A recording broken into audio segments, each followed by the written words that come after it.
You're watching Leafs Morning Take with host Nick Alberga and former NHLer Jay Rosehill.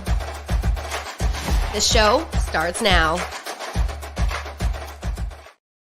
Hi, my name's Nick Alberga. He's Jay Rosehill, and we were contractually obligated to be here today. Unfortunately, the Leafs were contractually. I can't even get out of my. What the hell was that last night, Rosie?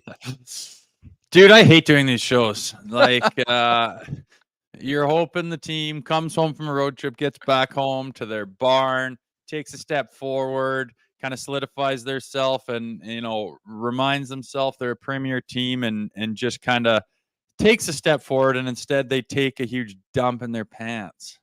Dude, that was like a Halloween size trick or treat type dump last night at Scotiabank Arena. We're going to get into that, of course, presented by Betano. This is Leafs Morning Take, the Wednesday edition. Again, Nick Alberga and Jay Rosehill with you. And yes, that is accurate. We were contractually obligated to be here for today's show. But as I was trying to get out, the Leafs were last night, and, well, they did not show up. They dressed up as ghosts for Halloween, I guess, Rosie. All of them. They all did. Yeah, ugly one, man. I don't know. You texted me, you're like, a very leafy game and a very leafy thing to do. And maybe we're too close to this team and can pick it apart. And every team does that, but it does seem to be this, does seem to have a little ring to it, that a leafy game where everyone's just looking at each other like, what? You weren't counting on me tonight, were you? I thought everyone else was going to do it. And it was just like, what was that? Like, just ugly. It was kind of ironic because, as you know, and I haven't really disclosed on the show, my dog had surgery yesterday. She took her eye out, but she was really, really stoned. I chilled with her last night, and that's how I felt the Leafs looked. They look like 7 steps behind, like it was like a vortex at time. And it's like, oh, we have a hockey game tonight, and there's people in this building, and there's a goal song, and there's drinks being thrown out. Like, I don't know. And we've had this conversation so many times. I saw somebody put out on Twitter it was a scheduled loss. I think it was Carlo Koliakovo, and I think you guys would know better having played in this league, and maybe it was. But we talked about the dreaded first game back yesterday, didn't we? Yeah, we did. You called it. I didn't want to. I'm thinking back to my years. Like, I could see if that's a thing or not, but I mean, people were calling it, and whether it's just kind of the Leafs tend to do that or just a team in general, you're getting off a long road trip. Fairly successful road trip. What were they? Are they 5-2-1? They were like they're clipping along. They had a better October than they have in the past, that's for sure. During successful regular seasons, no question. I mean, team's looking pretty good. Wall's looking good. It was just you're expecting X and you get Y. It was just nothing was there. Why? I don't know. They're going to move on. They're not going to tell us why. They're not even going to think about it. They got to turn the page and move on. But collectively, one of those games, man. And whether it's blame the road trip or the first game, I don't really get that. You get off the road trip, you get back to your comfort zone, and you're back in your home barn in front of your fans. You should be ready to rock. But kind of a trappy game, like you said, and Coco says, wow, that's just something you could have predicted, I guess. Yeah, I guess so. And again, full coverage of this game coming up over the next 40 minutes or so. We've got a great guest on today's show. Is a first appearance of the season here on Leafs Morning Take. It's Bruce Boudreau.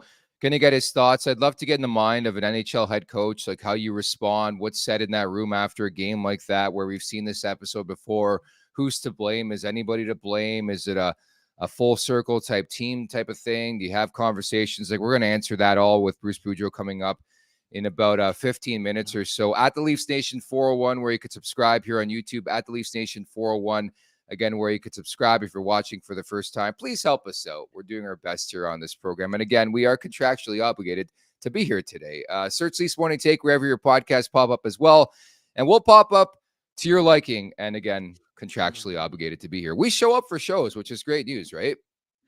Some are better than others. This one, firing everything up down here. I was wondering, what am I even going to talk about? Like, what's to say? It's just a shit sandwich that the Leafs laid last night. You got to move on from it. But like, why? I want to, like, if I was more of a numbers cruncher guy or had the wherewithal to go check it out, like, go look at other teams. Do they do that? Do they lay a massive egg right after a little road trip? Like, is that a thing? Because I don't subscribe to that it is, but I'd like to see if other teams tend to do that, if that's a theme. For enough people to call that, I didn't want to agree with it, and my expectations are always higher, and I like to go with the positive side of things on no, they're going to be ready for these reasons, and they tend to have a bit of a track record of doing these things and have a predictable nature sometimes about them, which just floors me because like for years and years that's the case, and different groups of people, different leadership, and just wearing that jersey makes you do this stuff. That doesn't make sense to me, but the proof's kind of in the pudding. They're known to have these stinkers, like just these absolute stinkers, and it's a bad look. And you want more consistency out of a team that's supposed to go a fair distance this year. Yeah, I won't lie. Watching that game last night reminded me of like high school. When you're in a car with your buddies and one of your buddies just lets one rip, and they lock the doors, the windows in the car, and you've got to take in the full brunt force of that fart. That's what it was like watching that game last night. You had to sit there and you were forced to watch that game. You're cooked, and we had to watch it, and we had to dissect it on today's show. I should mention as well, brought to you by DoorDash, it's time for the appetizer, and we're going to focus on that. For a limited time, our listeners/viewers can get 25% off and 0 delivery fees on their first order of $15 or more when you download the DoorDash app and enter code NATION25. That is NATION25, uppercase NATION25. And I might have to order some Crown after doing this show today. But please note the offer is currently only valid in Canada, subject to change. Terms apply. So the big question I wanted to ask you on today's show, how many mulligan games do you think a team should be allowed through 82 games? Because that's my wonder. It's like, I'm not even going to try to lose my mind about that game because we've seen that type of effort before. But to your question, obviously I watch a lot of hockey. It happens around the league. Even Sunday, Colorado got pumped by Buffalo. You always bring it up, and it's fair. You're not going to have it every night. But for every player on that roster not to have it, I think is scary. I think we are seeing some of the same trends that we've seen in recent seasons. But as I always like to say, it's all about the playoffs, and this team will be judged in the playoffs. But I do think it's sort of the journey, how you get to the playoffs. And if you're seeing the same things, you're hitting your head against the wall, and it's the definition of insanity. But I do think this happens to every team in the league. Yeah, and like you say, you look through other teams, results that you don't follow as close. You're like, oh, they're like pretty good team. Like Colorado kind of dropped one there pretty badly, but they just kind of moved on. No one really blew the world up over that. But Leafs Nation obviously has to, address it 10 times over and dissect it and flip it around. And that's the market they're in. But at the same time, how big of a deal is it? I mean, it's not a huge deal. Do you wish it doesn't happen? Of course. I wish they, you're going to lose games, but I wish they kind of peppered their goalie. A couple weird screens went in, an unfavorable call on one goal, and then they just kind of ran out of time as they were just pouring it to them. And shit, we dropped one tonight. But it wasn't that. It was that. It's like the whole team gets taken over by something where possessed. Yeah, they're all possessed by uselessness, and they all look around at each other and just whoa, it's like they all just get dialed way down. Brr, you just turn the whole team down to 2, and they're supposed to be at a 9, and it's like what the hell was that? No one had anything, and yeah, you got to move on. That's all they can do. That's probably what they're saying right now. They're not going to dwell on that too much. I don't think they're going to gain anything from dissecting a shit sandwich and trying to figure it out. You got to learn from it, realize this happens, predict it.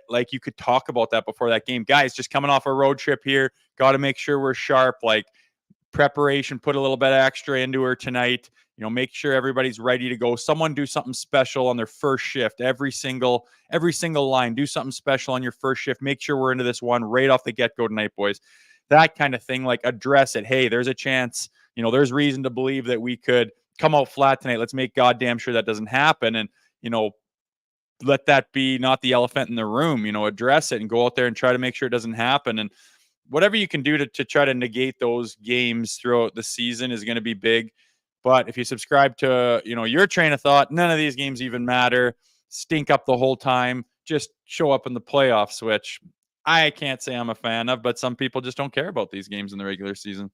Yeah, I'm those some people, I guess, to an extent. I do get livid, and ultimately excuses, right? I think you think of this market and you're looking for excuses, reasons why it happened. It's so easy to put it on the coach. Last time I checked, I know the nucleus stays the same, but it's different players every year, and it's these type of efforts.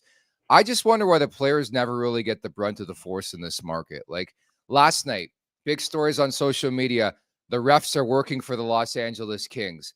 The last time I checked, the Leafs had multiple power plays, and their PP was downright dreadful last night. Like, I can't stand when a power play is momentum killing and not momentum boosting. And again, very seldom can you say that for this team. Always possess one of the top power play units in the league. But I think it's such a lazy and tired excuse to blame the officials, especially watching a game like last night where it was so definitive in my mind, in my world, who the better team was. And I don't care if the Leafs got 17 power plays in that game or they had 70 PKs. Like LA was the better team. They were the better team for puck drop. They were ready. They were prepared. There was no space out there for Toronto. They deserve the 2 points. But that's what pissed me off as I go on social media and people are bitching about the officiating. Like that played some sort of impact in the loss. Like the Leafs didn't show up. We've seen that before.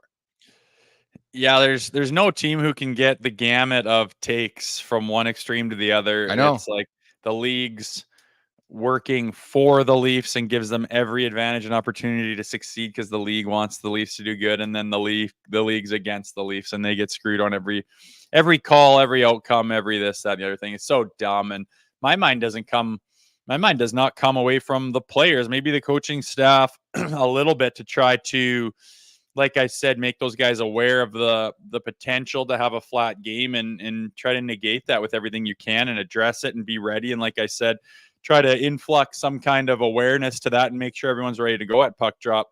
But at the end, it just falls on the players. They were not good enough. The power play wasn't good enough. Nothing was good enough. And it was like a clinical game by the LA Kings. They were head and shoulders the better team on that night. They deserved every second of 2 points. And when the Leafs go into a barn and do that and have like a 4-1 jammer where they're in control from start to finish, we just love it and say, here we go, boys. This team's unstoppable. We're going to do this every single night. And that's not really fair either. But there's no question. You got to give your hat, tip of the brim to the LA Kings. They came in there and put on a clinic. It was a classic overreaction, man. It's again, it's a treat to work in this market. It's also like fascinating to work in this market because you look at social media again. John Klingberg's the worst player in the world.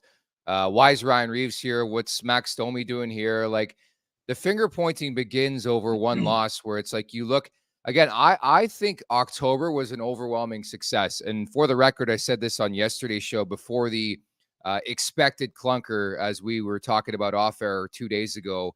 I expected LA to win this game handily again. For some reason, the Leafs and Kings, they have weird matchups. It's like 4 of the last 5 meetings in the regular season have been blowouts. And again, that was the theme last night. But like, I call October a success. For all the new players they integrated, for the way they played, again, there's room for improvement every month, but it's like the sky is falling every time they lose a game like this. But I think it's more so the PTSD, Rosie, because this happens so frequently throughout a season. And it's sort of funny and astonishing that they finished the year and it's like, wow, we still have 110 points. It's like, how did that happen, Yeah, exactly. When you pull your hair out over every single loss on a really, really good team in the regular season, like you say, you put together 110 points. It's like, well, I did most of the year bitching about them. Man, that's a lot of points. It's like, man, like follow some other teams a little bit. Good teams, they're dropping games too, and they have stinkers. And I'm trying to think how much of a loss like that is a Leafy loss and is just a regular loss, because we're pretty close to it. We analyze this team like many people in the market, many fans of them do, and you get a little bit close to it and you overanalyze and you over project and you worry too much about certain things and losses. And I wish, like I said, it was a little bit more of a battle and it was a 3-2 loss and there was a couple bouncy pucks that didn't go your way and you could live with it. But it's like, it is extra frustrating when you wake up and you're going to do a show like this and you're like, what the hell do you want me to say about that? There was just nothing. There's no redeeming qualities about that game. Nothing that you could point to say, oh, well, at least. Like, they didn't take a step forward. And yeah, you got to do that. You got to pull out and say, hold on, well, what was October like? I mean, say they didn't lose that game last night. Overwhelming success. Like, what's their record in October here? 6-2-1 or something like that. I could be off by one, but 3-1. Quite if they won that game, though. Oh, yeah. Yeah, exactly. And now it just doesn't look as good. But you look back to the Octobers they've had where they still have successful seasons, regular seasons. And for me, it's just about negating that kind of play throughout the season going into the playoffs. You want to know, you want to be in control of your team, and you want to be in control of some part of your destiny to the point where we know what we're going to show up with. We know how good we are. And now it's just a matter of, is our best going to beat everyone else in the league? But the Leafs seem to have a problem with accessing their best. They show up with these games where you're like, who are you guys? Like, how good were you, 2 games ago, where it was just like, oh my God, we might never lose again, where you just look so deep and so much chemistry. The guys are feeding off each other, and it's like, what, we could play anyone with anyone. Everyone is buzzing. And then it's like, who are these guys last night? Like, where's anything?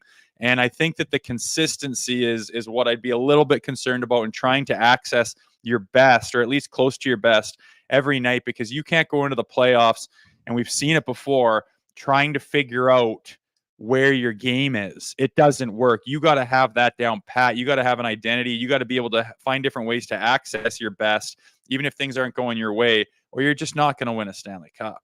Yeah, I agree. And Danny writes in, it's the pattern. I totally agree with you. And I think there's sort of a tone you have to set for the year that more times than not, people are going to know what type of team shows up. But that's the unfortunate part about the Leafs. Like, any given night, you have no clue what's going to happen, what team, what are they going to look like, who's going to play well, who's going to play bad. Where you look at some other teams in the league, for the most part, their big boys are going to bring it on a nightly basis. But it just shows you how immensely talented this Leafs team is, that, again, they have these inconsistent efforts throughout the season.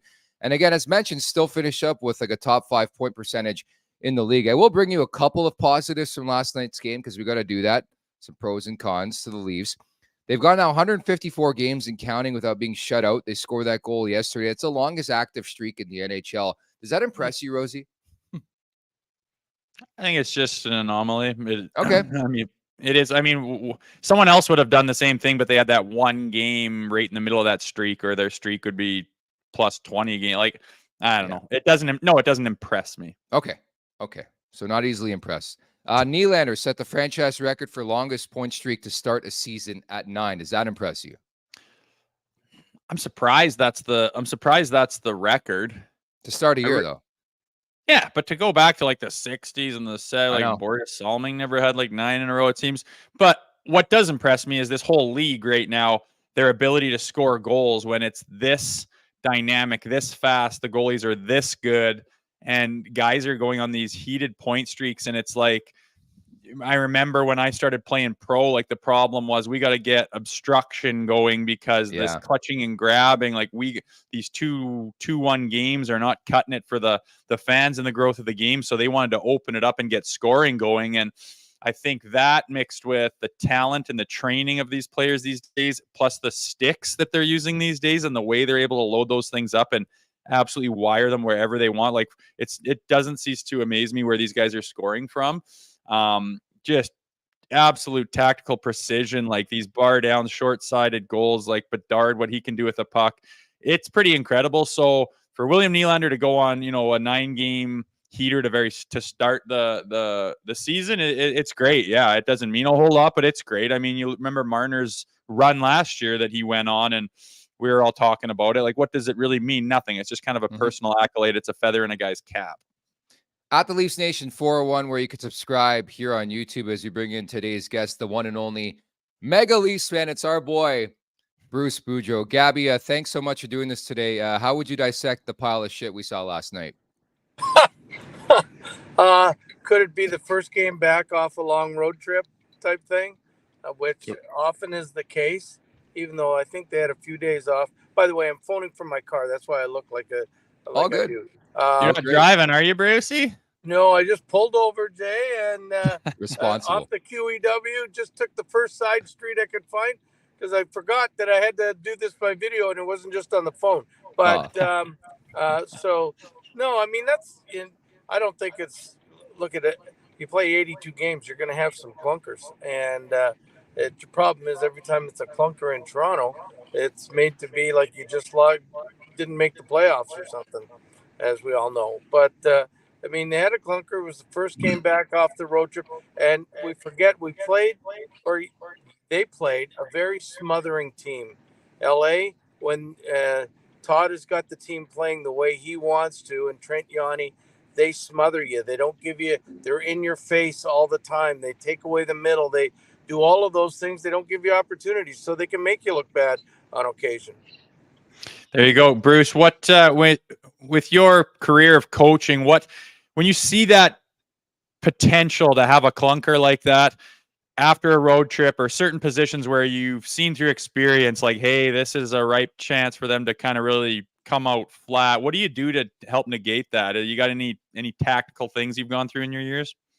Off the top of my head, you want to make sure you practice the day before. Like a lot of times you have a road trip and then you come off and you take the next day off, and then most times you play or you have a light practice the next day. When we were in Anaheim and we would do that, even if we had played 6 games on the road and we were getting home at 3 a.m, we made sure we practiced the next day and then took the following day off, rather than have the one day and then you get really lethargic. You have an easy practice and then you're not ready for game time come the third day, which is usually the day that you're playing the game. So I mean, that was the thing that we would do. Now you take Todd McClellan. He knows what it's all about. He's been in LA 5 years. So I mean, he's telling his players right now, let's jump on them in the first period. Let's friggin' go. Let's go. And let's get the goal. Let's get the lead so they're not able to come back. And I think that's the Kings followed their game plan to a tilt, and Toronto just didn't have the energy or the wherewithal to put in the fight that they normally do to come back. And like in Tampa, when they scored 2 goals late and they kept coming and coming and coming. There was none of that last night. We love playing the blame game in this market, sadly enough, as you know. The pattern, I think, is what concerns people the most, is that we see these types of efforts every year. But this happens around the league, right? Like, how do you, is there any way to rectify it as a coach? You say, hey, that's a mulligan game. Like, how do you approach an outing like that?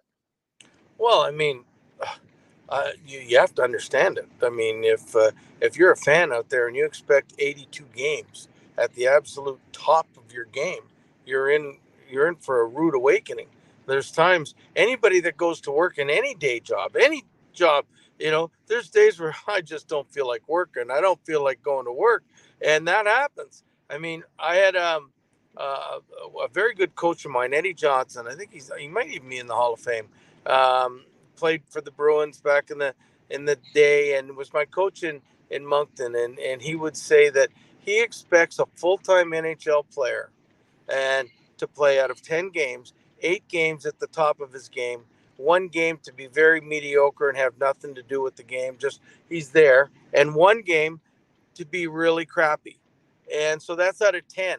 So you multiply that by 8, that if you're a good NHLer, you should have 8, crappy games a year. Now, what you don't want is you don't want all 20 guys to have at the same time. And I mean, there was hard pressed to find somebody that was exceptional last night for the Leafs, but it happens. I mean, people in Toronto, they get so worried, if they play a bad game. They're going to be there. They're going to end up in first place. They're going to overtake Boston.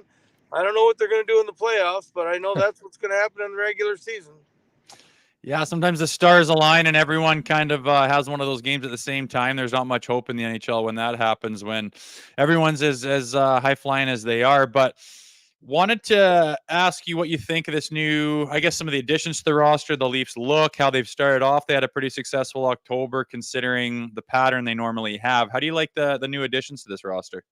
I think they're good fits. I mean, let's face it. I might be different, but I think I watch teams in the summer all the time for the last 20 years, NHL teams. And I mean, they retool. they're going to lose players, so they get players to replace their players. And every now and again, you go out and you get somebody that is above and beyond a replacement.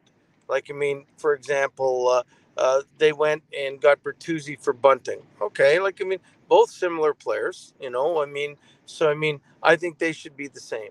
But I mean, is Max Domi better than Ryan O'Reilly? I would I would go to say that Ryan O'Reilly is the better fit for that player. I mean, Ryan Reeves is a fourth line guy. I mean, they've lost some guys and they've gained some guys, but the one thing is the core of their team.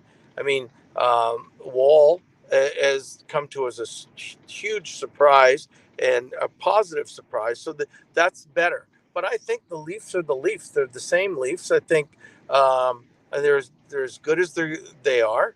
I think Giordano's another year older. Brody's another year older. So I mean, I don't defense in October, November might be a little different than March and April. We'll see how that turns out. But I mean, like, I don't think they've got markedly better, but I don't think that if they stay the same, it's still a good 110 point plus team.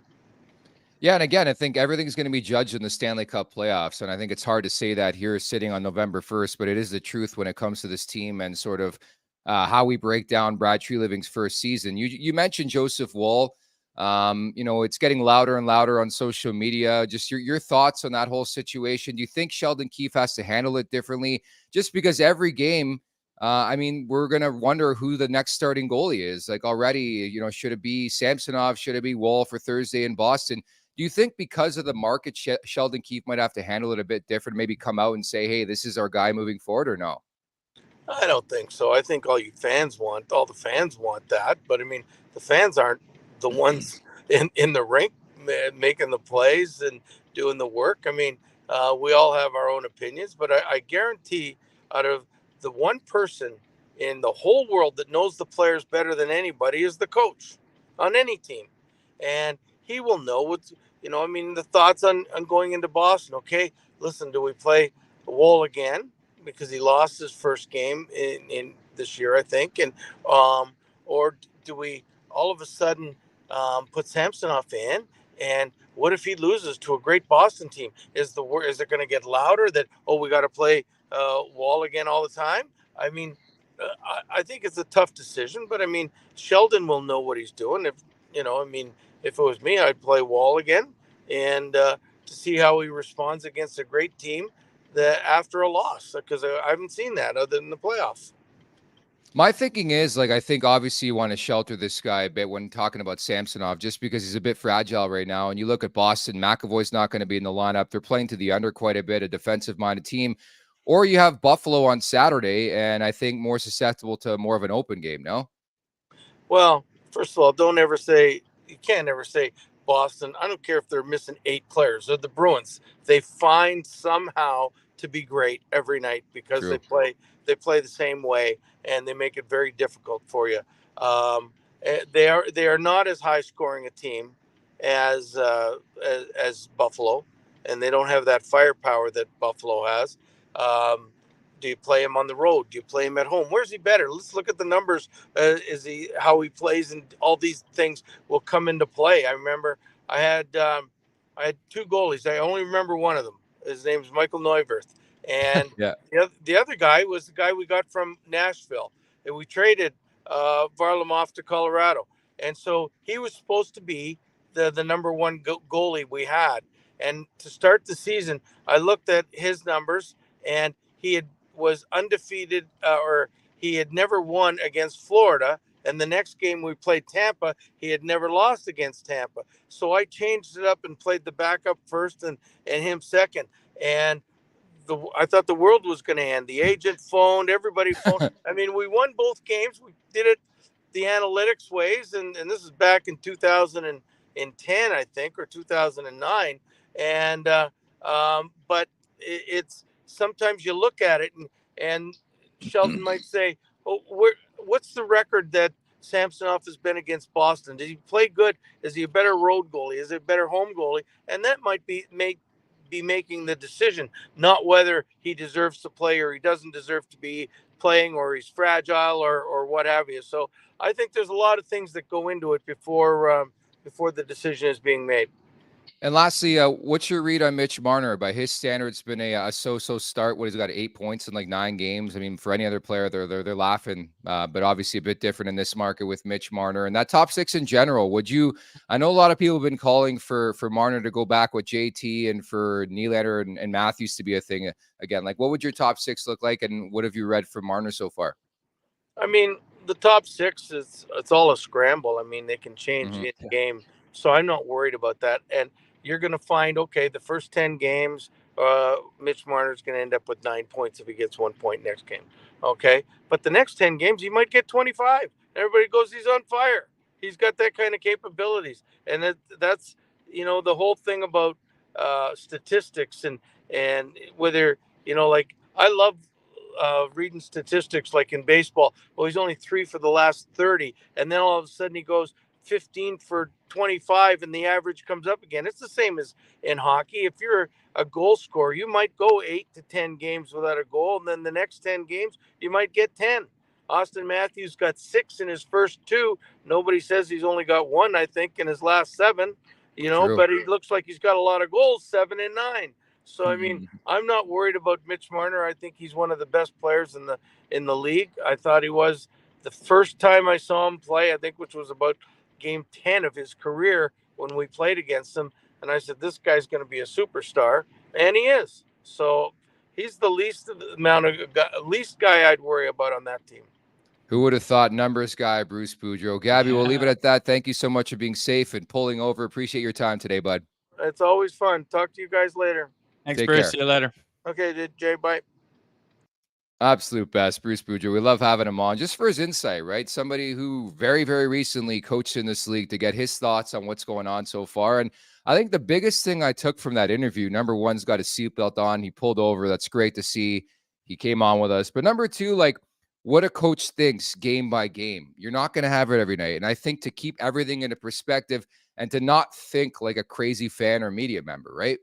Yes, expectations. You gotta expect, like, the expectations for the Leafs usually by most parties involved is perfection, and it's just you're setting yourself up for disappointment, and it's hard to live up to that as the Leafs, and they feel that in the market, and it's part of the reason why it's hard to play there. But like Bruce says, the way he looks at the game is of an understanding that, not everything's perfect. It's not always going to be our best stuff. You have to expect that. And how can you negate that? And how can you try your best to, try to get the most each night? And, you talked about him having gut feelings with certain things. And you talked about him having some analytics involved to make the decisions, and a little bit of everything, I imagine, goes into it. And at the end of the day, you can just put your best position forward and present this to the team, and they got to go out there and do their thing with it and see how much they can get out of it. But again, like he said,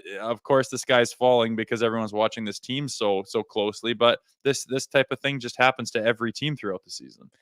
Rosie, the sky's falling because the Wendy's Daily Faceoff Survivor Pool, it's now live, my man. We've been promoting this for a couple of weeks. Head on over to survivor.dailyfaceoff.com where you can create a username and password and start playing immediately. Rosie and I are going to sign up so you can vouch for your team and how it's doing against ours throughout the week.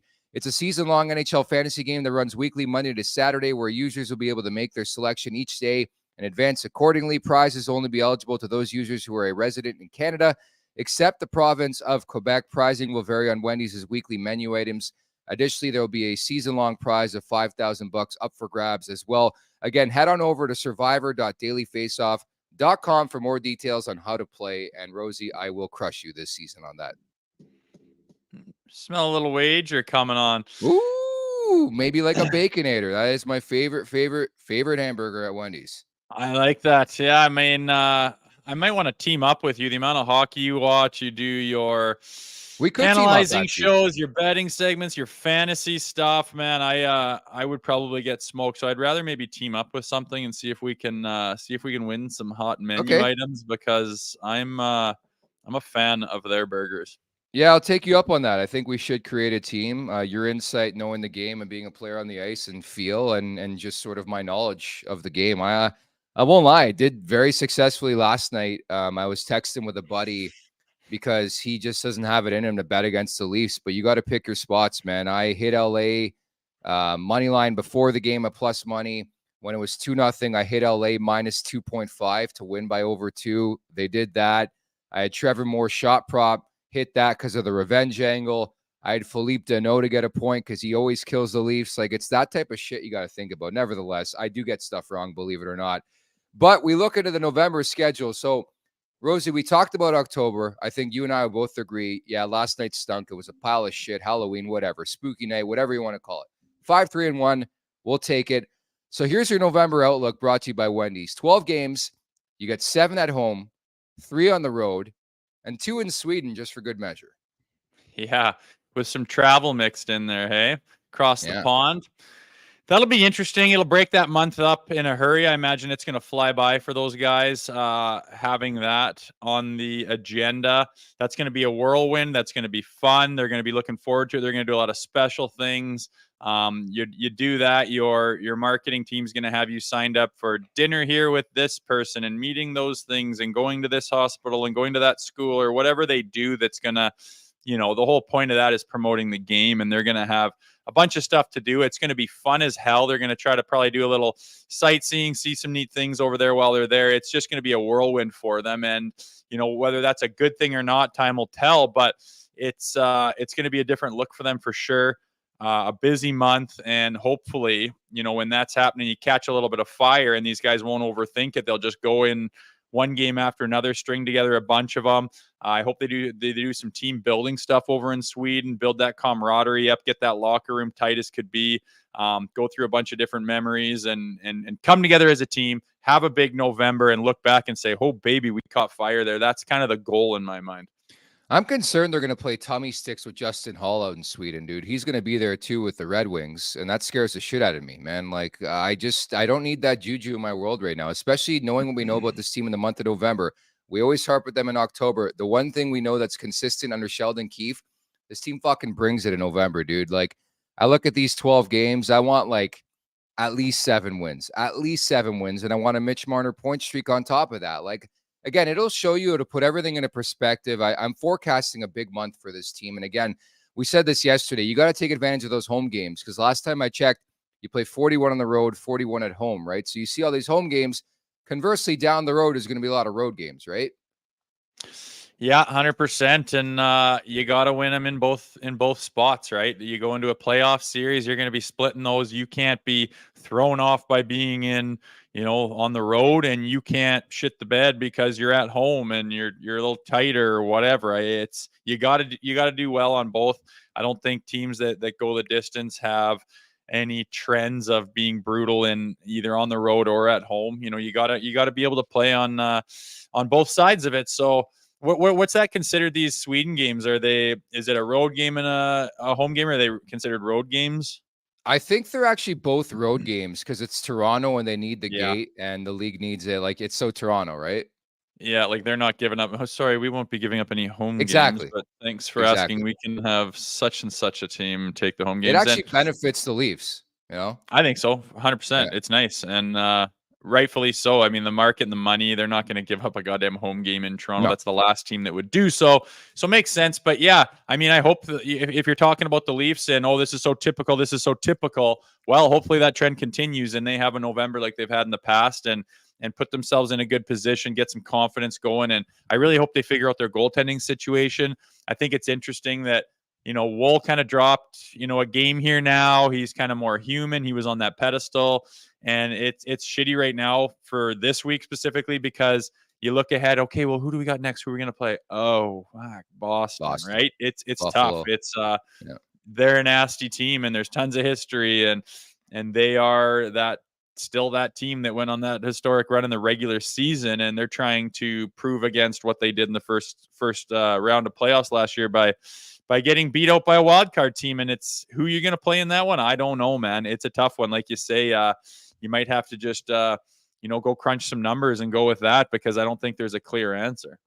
I don't even pay attention to the post-game remarks anymore, but I'm just laughing on social media. I think Matthews or Marner said, we've got to be better and we will be better. It's like, fuck, stock answer, cliche. You pull it off the board, you throw it in front of the media member. Like, just don't even talk anymore. But nevertheless, Travis actually asked a real hockey question. Any word on when McCabe is back? So we talked about this yesterday. They haven't practiced just yet, I believe, today, but it sounds like they're expecting them back to practice at least midweek. So that could start today effectively. Of course, they're in Boston tomorrow. So something to monitor. I think they dodged a blow.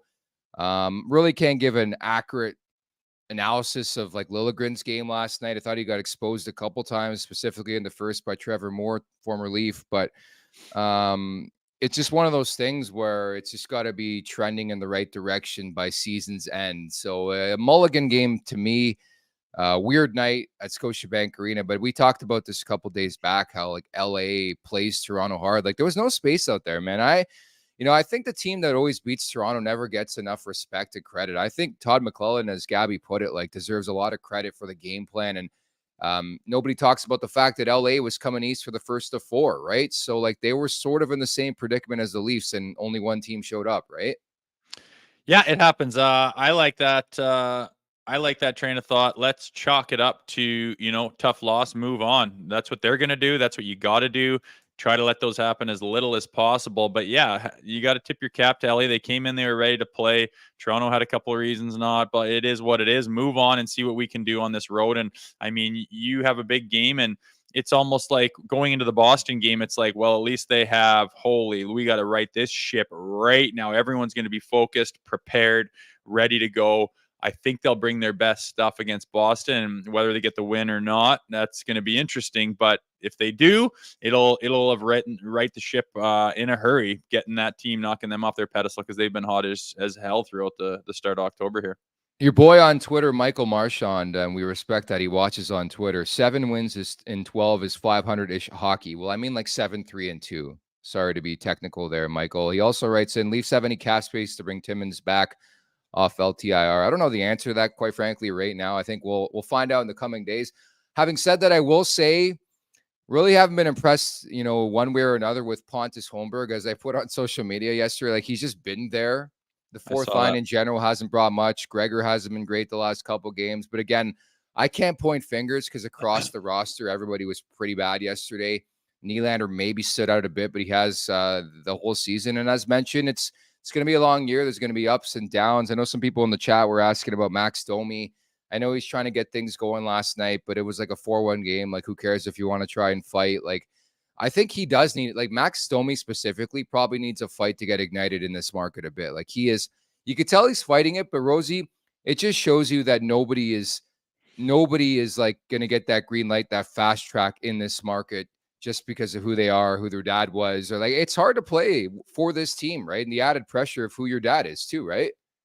Yeah, there's a chance he was overthinking it a little bit coming into the season. He's had a bit of a slow start, but he's got to do something. He's got to get that monkey off his back. He's got to get a big goal, or get into a scrap, or do something that kind of gets him into it, gets his blood going, and then have a stamping game. Have a game where he puts his stamp on it and says, "Ooh, that's what Domi can do." And when he's got his best, he hasn't done that. He's probably aware of it. That only becomes harder to do as time ticks on, but at the same time, it becomes inevitable that something positive will go his way. He's just got to get it going and get some confidence and realize, okay, I can relax and be at home here and play my game, because I'm sure there's a lot of emotion going on, to start the season being a Maple Leaf and him growing up where he did, and to have all that going on, all the pressure and people talking about it. But it's been a month. It's time to, I guess not quite a month, but it's time to get rolling. I hope he does something here soon, maybe this week, to get that ball rolling. We'd love to see Nick Robertson over the next couple. They just need a boost somewhere. Again, the bottom six has not been great. They're not providing much offensively. Michael writes in once again via Twitter, we love you. 7-3-2 is still 12, and it's still 5 losses in 12, 500-ish hockey. Okay, so I'm going to respond and say I hope they go 10-2. Or 12-0. Is that above 500, Michael? Please write in with your response as we get to the Betano wrap-up presented by Betano.ca. The game starts now. 19 plus, please play responsibly. A 4-game slate in the National League tonight. Some looks I like. Anaheim's home to Arizona. I'm feeling the Duckies right now. They've won 4 in a row, so maybe a look there at plus money. I like the over between Colorado and St. Louis, more specifically because Ivan Prosvetov, the backup for Colorado, who might be worse than Jonas Johansson in Tampa, is playing tonight. They played Georgiev every game, have Colorado. They really don't have a backup. I don't know. I just feel the over in that game with St. Louis and Colorado. I think the Blues keep it close. Those are probably the two looks I would look at. I won't lie. Like, I'm not going major into the betting tonight. I'm not really feeling the slate this week. It's been really, really weird. Not busy, you know? You're not feeling it as much as you were betting against the Leafs last night, going 4-0? Yeah, I have those hunches sometimes, man. It's like, what was the other game I had that hunch? Like, again, because I've covered this team for so long, there's some tough games from them all the time where they have trouble stepping up. Like games against Montreal, dude, I always hammer the Habs. The Habs always play Toronto tough, man. The first game of the season, that's what it is. First game of the season, it's always going to be within one goal. I've hammered that like 4 straight years. In the playoffs, 4 years in a row, I took Tampa in 7 games, kept hitting and hitting and hitting. You just got to read patterns and trends and themes. And it happens around the league. Like, it's not just Toronto that I notice this type of stuff, but there's a lot of weird, like again, for example, maybe this happens differently, but like Colorado, St. Louis, the Blues always play the Avalanche tough. It doesn't matter who's on either roster. Maybe it's different tonight, but St. Louis has been a great story early on this year. It's just a couple different intricacies in the schedule, Rosie. I like it. Well, Betano's there to make sure we can take advantage of those hunches. Yes. You know what? I was actually going to start this show by eating chips because I was going to make a play on and a joke to like, hey, like start on time. But that's too Mike Babcock. They didn't even show up. So I wasn't going to show up for the show. That's what we should have done, just not shown up and said, we are your Leafs. We are your Leaf typical show here. I wouldn't mind a bag of chips. I'm feeling a little bit after Halloween last night. A little bit of salt would be good right now. Should have been the time we cracked open those Covered Bridge chips, but maybe tomorrow. Dude, I don't know about your area. I don't know if you were giving out candy or your wife was last night or whatever, but like I was at my folks' place yesterday. By the way, just seeing Austin Matthews has signed with Logan Paul and KSI's Prime Drink brand. I think this was speculated the last couple of days, and there's a picture was just released with Austin Matthews, KSI, and Logan Paul wearing Prime hockey jerseys on the ice. KSI's wearing pads. Shit. Yeah. I was wondering if it was Matthews. I saw them. I don't know if they're in Maple Leaf Square or not there, but they're like, we have got an announcement to make. I'm like, oh, they got Matthews going. And that's sick. That's a deal with the kids alike. You know, my kid was all into Prime and whatnot and BioSteel, and BioSteel's obviously not done or they're folding up shop. So that opens up for this Prime stuff to go the distance, and signing Austin Matthews is a big deal. I don't know much about that YouTube shit, but man, those Paul boys just sure seem to be everywhere. I love that. I don't know much about that YouTube shit as he does a show on YouTube. I was just going to say, I was at my folks' place giving out a bit of candy. I think it's because of the area, but everybody I grew up with in the area is like all my age. So there's no kids anymore. We had like 11 kids come to my door, and one specifically stood out because he had a mustache on him. It's like, you know, when you get to that age, like 13, 14, Actually, you get mustache. that tickler. It's time not to trick or treat anymore. But everybody in this convo, you're telling me you didn't get at least one kid who showed up with a bit of a tickler. There's peach fuzz, a bit of a muzzy rolling in. Just word of advice to anybody with kids like that: shut it down, right? It's time. No. Yeah, there's a year or so there where it's a gray area, and some kids take it too far. What if you're 12 and you hit puberty early? You just got to shut it down because of your facial hair, man. Come on, trick or treating. It's not something that lasts forever. Some kids want to extend that extra season. I was probably one of those guys. Yeah, you're probably still trick-or-treating now, but I saw another party foul yesterday just to wrap. Like, it's 5 o'clock, broad daylight, and these 4 kids are trick-or-treating like that. It's got to be dark. It's fucking Halloween. Anyways, I digress because I was reading the comments in the show yesterday. People were complaining that, oh, it's Leafs Kings preview, and these guys are just rambling. Well, sorry, but that is the focus of this podcast, just to be 2 normal dudes talking about hockey. So, fuck right off. Sorry to ramble, folks. Yes. Beat it. Exactly. Okay, Rosie, we'll leave it at that. I know you're not in the mix tomorrow. You're coming back on Friday. Rear Admiral from Spit and Chicklets is going to drop by on Friday. Anthony Stewart in the chair tomorrow. So we'll talk on Friday, buddy. Sounds good. We will see you there, and waiting on that Boston game. I'm excited for that one. Need to bounce back. I think you're gonna shit on Jack Edwards on Friday for sure. We might relive your fight with Milan Lucic. Where what did Jack call you again? Career hatchet man. Career Hatchet Man, Jay Rosehill. I'm Nick Alberga at the Leafs Nation 401, where you can subscribe on YouTube, and we'll talk tomorrow. Take care. Peace out, everybody. Thank you for watching Leafs Morning Take. Hit the subscribe button to never miss a show. And for more, visit theleafsnation.com.